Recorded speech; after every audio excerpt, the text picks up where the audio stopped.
¿Cómo está, doctora Astudillo? Muy buenos días. Buenos días, señor Lara. ¿Cómo está? Buenos días.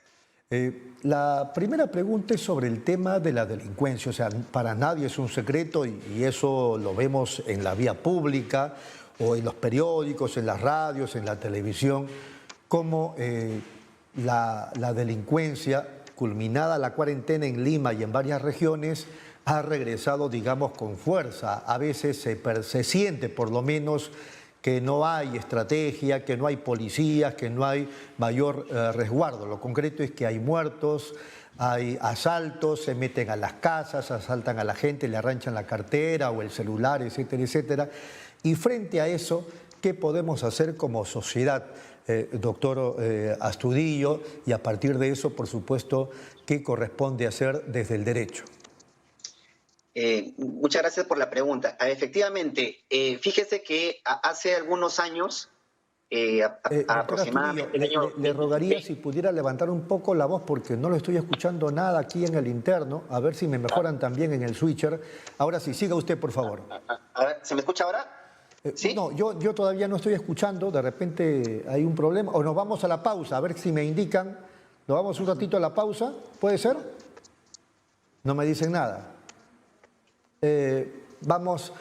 Parece que hay un... O sea, a usted se le escucha bien en el switcher, porque yo logro escuchar su voz, que está saliendo bien, pero yo aquí en el interno no lo estoy escuchando bien. Vamos a ver qué me indican, si podemos mejorar eso. Son exactamente las 11 de la mañana con 19 minutos. Ya la pregunta está dada, la preocupación de la población es, por supuesto, pertinente para una respuesta de un especialista como usted en relación al asunto de la criminalidad y la delincuencia. A ver, no importa, voy a hacer yo mi esfuerzo para escucharlos desde el switcher. Adelante, doctor. Sí, bueno, muchas gracias nuevamente, señor Lara.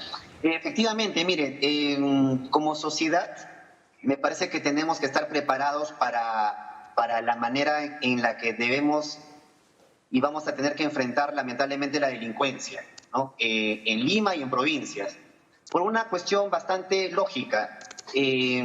A medida de que la pandemia ha golpeado la economía, ¿no? y diversos sectores de la sociedad, es indudable, ¿no? de que eso va a traer también una consecuencia en relación a los índices de delincuencia, de criminalidad que se van a generar en los próximos meses, ¿no? debido a la falta de trabajo y a la pobreza de diversos sectores de la sociedad. Sobre todo, pensemos en los sectores marginales de la sociedad, en los sectores pues, más necesitados, en donde el Estado siempre se ha caracterizado en el Perú por estar ausente, ¿no? por no brindar servicios básicos a la población. Entonces, desde esa perspectiva, lo que tendríamos que hacer es, quizá ya no con este gobierno, ¿no? que ya está terminando prácticamente, le quedan apenas 12 meses más en el cargo, el Poder Ejecutivo, pero sí, digamos, prepararnos desde el punto de vista de la política criminal que puede realizarse todavía por parte del Congreso de la República en relación a tocar los temas de seguridad ciudadana y retomar los planes que efectivamente se dejaron de lado a raíz de la pandemia. Uno de esos planes, por ejemplo, era integrar, y hubieron varios proyectos en ese sentido, era integrar los serenazgos de los diversos distritos de la capital, ¿no es cierto? Había un proyecto que fue seguido ciertamente por varias agrupaciones políticas hace 3 o 4 años, que consistía en integrar a las diversas unidades de serenazgo de los distritos de Lima. Esto implicaba buena cuenta pues de que todas esas unidades de serenazgo estuvieran interconectadas, ¿no? y estuvieran debidamente coordinadas para poder frenar la delincuencia, ¿no? La delincuencia, ¿no? Sobre todo de estos delitos pues que se cometen en un contexto de flagrancia, ¿no? Supongamos pues un robo, un hurto, ¿no? O algún delito violento contra una persona. Claro. Otra de las estrategias que lamentablemente también están fallando, que han tenido, y que precisamente genera la queja de los vecinos, la queja de la sociedad, tiene que ver con el procedimiento, ¿no? Con el procesamiento criminal que se realiza a delitos que se cometen en situación de flagrancia. Sí. ¿Qué significa esto? ¿No es cierto? Que muchas veces escuchamos a los vecinos o a las víctimas de estos tipos de delitos que se quejan porque, ya sea en la Fiscalía o en el Poder Judicial, las autoridades pues dan libertad a las personas, ¿no? Una vez que han sido, y a pesar de que han sido sometidos, que han sido sorprendidos en flagrancia. Sí. Así es. Lo que dice la ley, ¿no? Y eso pues no necesita pues mayor modificación de norma alguna, porque eso está previsto en el Código Procesal Penal. Lo que dice la ley, por ejemplo, es que la Fiscalía tiene que dar prioridad a estos casos. Es decir, que la Fiscalía tiene que procesar a estas personas que son sorprendidas en flagrancia criminal y ponerlas a disposición del juzgado penal del distrito judicial correspondiente para que sean sometidos a un enjuiciamiento, a un procesamiento penal que se conoce como proceso inmediato, ¿no? El proceso inmediato pues supone pues eliminar los plazos procesales, ¿no? Que normalmente tiene cualquier otro proceso penal, porque las pruebas que tiene a la mano la Fiscalía en este momento, pensemos pues de que la persona infractora ha sido sorprendida en flagrancia, le va a permitir a la Fiscalía pues procesarlo rápidamente con el testimonio de la víctima o de los testigos del delito y con cualquier otro elemento probatorio que pueda haber sido asegurada al momento de atrapar al delincuente. Entonces, desde esa perspectiva, pues, resulta, posible, ¿no? Posible que las autoridades de justicia, la Fiscalía y el Poder Judicial, procesen inmediatamente a estas personas que son sorprendidas en flagrancia y aplicarles, pues, la pena correspondiente en el delito criminal que corresponda. Claro. Sin embargo, lo que sucede en el día a día es que, pues, ya sea por desidia de la Fiscalía o de la Policía o simplemente por desconocimiento de estas normas, la Fiscalía termina siendo a veces lo más fácil y lo más práctico, ¿no? Correcto. Le da una citación a la persona, a los infractores, para que sean citados en una siguiente oportunidad y les da la libertad, ¿no? No debe ser. Ahora, mi segunda pregunta es, un poco como para incomodarlo a usted en la respuesta que me debe dar, porque yo digo, por un lado, esta delincuencia necesita ser reprimida con una estrategia. Usted dice, bueno, el siguiente gobierno, es verdad que este gobierno ya está de salida, pero el tema es que si vamos a meter, y así debe ser, ¿no? Hay que detenerlos, llevarlos a la cárcel, pero vamos a meterlos a la cárcel, ¿no estamos acaso quejándonos también de la sobrepoblación de los centros penitenciarios, no solamente de Lima, sino también de provincias? ¿Cuál podría ser la solución? Porque, repito, me siento en un callejón sin salida y creo que la población también, porque necesitamos meter a la delincuencia a la cárcel, pero las cárceles están sobrepobladas. ¿Qué podría ser, una solución, doctor? Partamos de lo siguiente, ¿no? Normalmente, claro, cuando uno escucha derecho penal o delincuencia, asocia normalmente pues la comisión de un delito con la consecuencia jurídica que normalmente pues toda persona escucha en las películas, ¿no? De abogados, que tiene que ver con la pena privativa de libertad, ¿no? No se toma en cuenta muchas veces, por ejemplo, que también el Código Penal ofrece alternativas a la pena privativa de libertad, ¿no? Por ejemplo, y aunque parezca bastante, superficial decirlo de esta manera, pues existe, por ejemplo, otro tipo de sanciones que se pueden aplicar, que un juez penal puede aplicarle, por ejemplo, a una persona que es primaria, es decir, que ha cometido por primera vez un delito, como por ejemplo la pena además de la pena suspendida de la libertad, que implica básicamente reglas de conducta, ¿no?, para la persona, ¿no?, infractora, también podría aplicarle, por ejemplo, la sanción de prestación de servicios comunitarios, ¿no? Ya sea pues prestando un servicio comunitario gratuitamente durante un periodo de tiempo a una institución pública, ¿no?, que es, por ejemplo, una de las sanciones que normalmente se aplican en otras realidades, ¿no? Por ejemplo, en Europa también existe experiencia en la que, por ejemplo, sobre todo para los reos primarios, ha tenido muy buenos resultados en relación a la resocialización de este tipo de personas. Claro, ahora, si nos ponemos pues en el caso de las personas que cometen un delito de mayor gravedad, necesariamente nos vemos en la disyuntiva actual pues de tener que ver si es que existe o no alguna alternativa a la pena de prisión de la libertad. Supongamos, por ejemplo, que aunque no se ha implementado todavía en todos sus elementos, por ejemplo, la sanción de vigilancia electrónica también puede ser una alternativa en estos contextos de pandemia para darle pues una oportunidad a este tipo de personas que han cometido sí una infracción penal que de repente no es tan grave, pero que puede servir para poder pues readaptarlos, para poder resocializarnos a la sociedad, si es que cumplen pues las medidas que se le imponen. Disculpe la ignorancia, este asunto del brazalete o la tobillera electrónica que usted está haciendo referencia, ¿ya existe en el Perú o eso todavía no está dado? Existe desde el año 2017, a inicios del año 2017, el presidente Pedro Pablo Kuczynski emitió el decreto legislativo sobre vigilancia electrónica y unos meses después se editó el reglamento. Ajá. El reglamento sobre la vigilancia electrónica establece una serie de condiciones para su aplicación. Lamentablemente, por diversos factores, fundamentalmente por temas de presupuesto, todavía no se implementa a cabalidad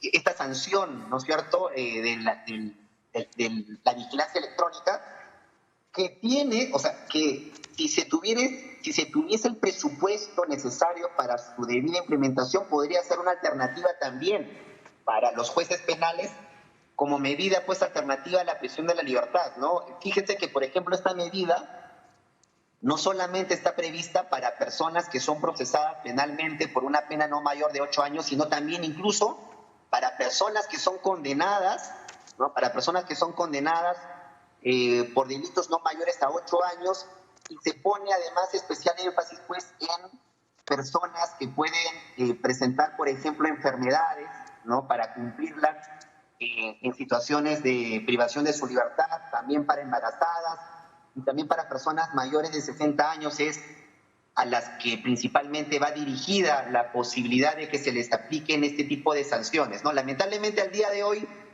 según la información con la que se cuenta, me parece que son menos de 50 personas al día de hoy las que se han visto, beneficiadas con esta medida, ya que la medida implica que el imputado o el condenado asuma los costos de la aplicación de este brazalete electrónico, ¿no? Hay un costo por día que la norma indica que se le tiene que cargar al imputado o al condenado. Así tiene que ser, eso está establecido. Así es, así tiene que ser. Es una normativa una disposición que se ha discutido mucho, o sea, se ha precisamente planteado más bien que sea el Estado quien asuma pues el costo de la implementación de este brazalete electrónico, ¿no? Este brazalete electrónico, más o menos, ¿qué precio tiene? Disculpe la pregunta. Mire, el precio por día de uso del brazalete electrónico fluctúa básicamente en un promedio de 30 soles mensuales, perdón, 30 soles diarios, 30 soles diarios que el proveedor le impone al Estado que tiene que asumir, y este a su vez pues se lo carga al solicitante del beneficio. Bueno, el costo, la controversia es si el Estado o la gente tiene que asumir ese costo. ¿Cómo es en otros países? Porque entiendo que en Chile lo están usando, me parece que en Colombia también. Sí, esta experiencia, mire, fíjese, esta experiencia viene desde Europa, en España, en Alemania. desde hace varios años se ha implementado este tipo de medidas. En realidad, donde uno de los primeros países donde se ha implementado esta medida es Estados Unidos, pero luego esta realidad pues se ha trasladado a otros países. En otros países, quien asume el costo de este brazalete electrónico, que obviamente pues tiene un GPS incorporado, ¿no? O sea, no es solamente un brazalete, sino es Claro. una unidad con GPS que además tiene que ser administrado por una autoridad gubernamental. Claro, en tiene este que estar caso, monitoreando el y INPE. todo eso. Claro, para verificar exactamente en qué condiciones pues se está cumpliendo la medida, ¿no? Impuesta, porque se supone que el brazalete electrónico lo que hace es dar tu ubicación dentro del domicilio, ¿no? O del espacio en el que el solicitante ha indicado que va a cumplir con la medida impuesta, ¿no? Hay un metraje que se tiene que indicar, un domicilio que se tiene que indicar del cual el solicitante no puede salir.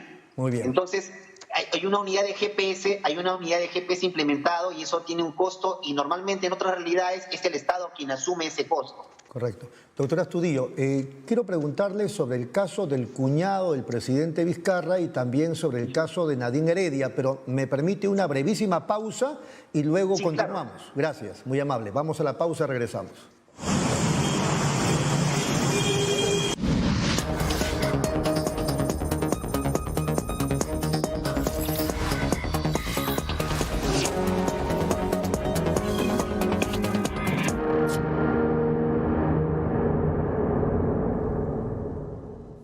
Un mundo de entretenimiento te espera y AOC es tu puerta para ese mundo. Un mundo de alta definición, un mundo que se renueva, un mundo que entretiene y que desafía. Un mundo pensado para tu mundo, un mundo que cabe en cualquier lugar y principalmente que cabe en tu bolsillo. Un mundo de entretenimiento con tecnología de punta. Con AOC es posible. Descubre los beneficios de tu agua Kangen. Agua Kangen es agua alcalina 9.5 pH, es agua antioxidante y es microagrupada. Por ello sus beneficios son: Agua Kangen te permite mejorar tu sistema inmune y esto es fundamental porque previene enfermedades. Agua Kangen es un extraordinario antioxidante y desinflama los órganos inflamados del cuerpo. Rejuvenece las células del organismo, por tanto, rejuvenece tu piel y todos los órganos del cuerpo. Te proporciona mayor energía y vitalidad, por ello es extraordinario para deportistas. Si tienes sobrepeso u obesidad, te lleva a tu peso ideal en poco tiempo. Haz tus pedidos en Lima y provincias a WhatsApp 986-649-421. Espacio comercial contratado.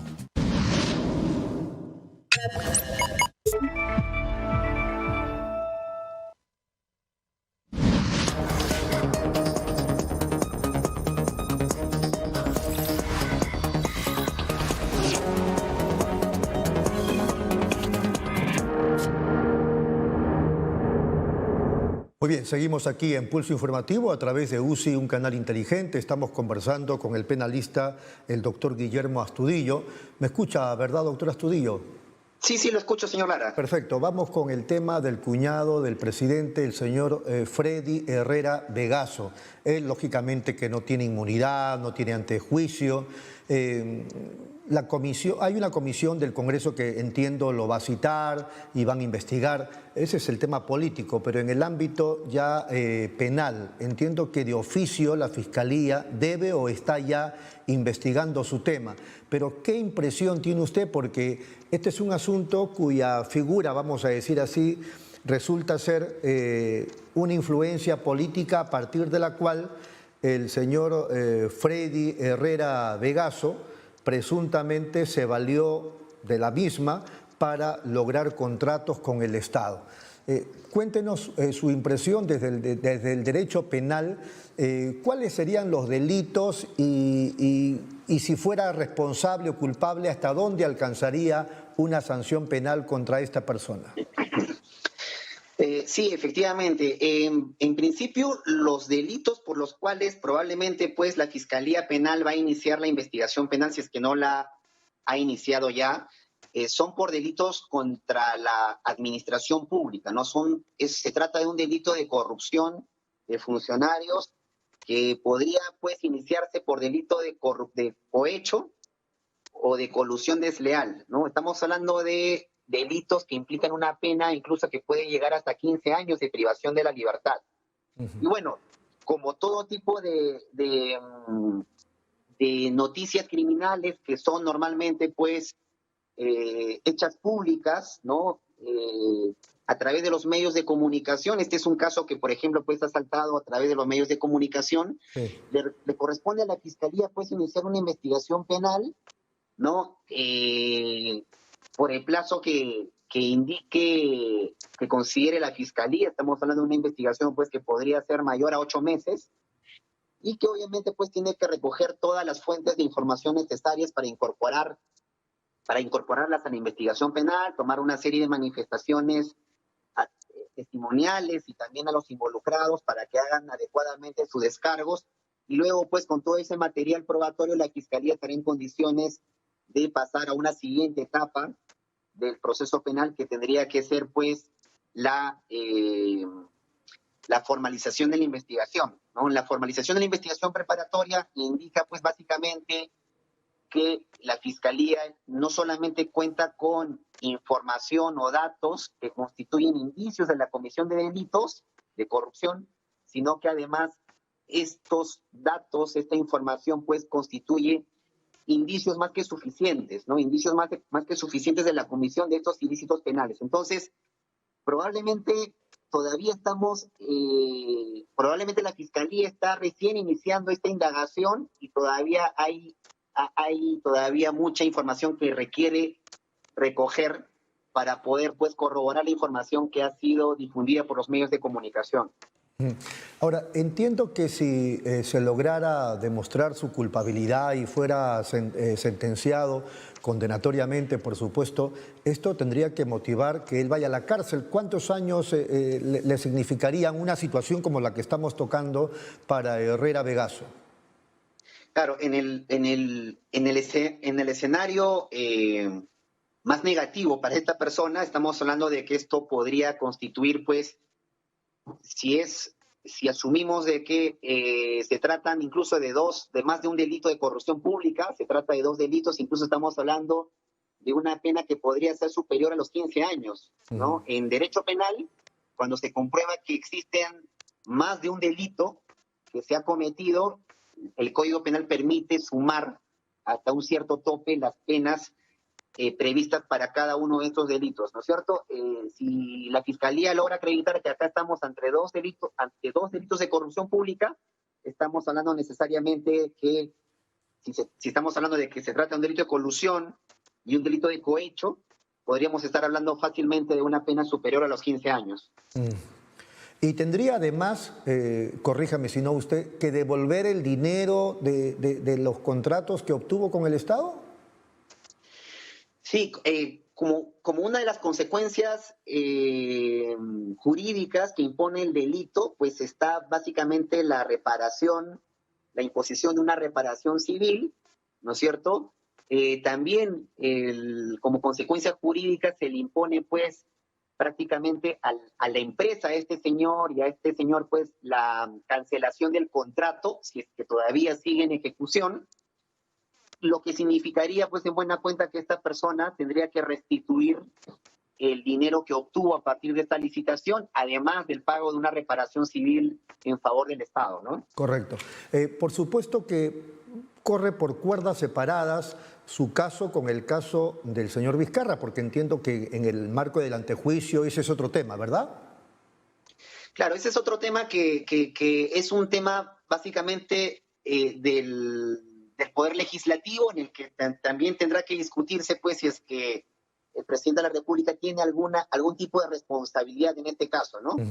Muy bien, clarísimo. El tema de la señora Nadine Heredia, me parece que dentro de algunos días el Poder Judicial debe atender una solicitud de la Fiscalía para que se le imponga otra vez una detención preventiva. Me parece que el tema es Irsa Azur, etcétera, porque en apariencia la señora asumió responsabilidades que no tenía como funcionaria pública.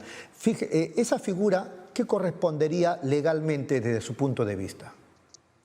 Sí, mire, efectivamente, me parece que la solicitud, si mal no recuerdo, fue presentada por la Fiscalía pocos días antes de que se dicte el estado de emergencia. Sí, Debido es verdad. a que llegó el estado de emergencia, pues se suspendieron los plazos, así ¿no?, es. de los procesos penales, y además la Fiscalía de la Nación dictó una circular que recomendaba pues al Ministerio Público tener especial cuidado en el uso de la prisión preventiva de determinadas personas, ¿no es cierto? Además, adicionalmente a todo ello, en ese oficio se indicaba pues la realidad de las cárceles, las recomendaciones de la Corte Interamericana de Derechos Humanos, de la Defensoría del Pueblo. Entonces me parece que todavía tendremos que esperar exactamente el día de la audiencia para pues observar si es que la Fiscalía aún mantiene esa posición, porque tenemos que tener en cuenta que la posición que tenía la Fiscalía antes de la pandemia era una, y post pandemia podría pues ser distinta, porque realmente pues todavía seguimos en un estado de emergencia sanitaria en el país que incluye pues obviamente la realidad de las cárceles y el hecho pues de que el INPE, a pesar de todos los esfuerzos que ha realizado, pues no ha podido evitar que las personas que están privadas de su libertad en estos centros penitenciarios pues se contagien, ¿no? Se contagien del COVID-19. De verdad, yo creo que la Fiscalía, dada la circunstancia actual, tendría que reevaluar su posición inicial de hace unos meses, porque prácticamente pues me parece que podría existir una suerte de contradicción entre mantener ese requerimiento de prisión preventiva con la El posición contexto que que ha vivimos. tenido la Fiscalía de la Nación, ¿no?, a través de su titular. Así es.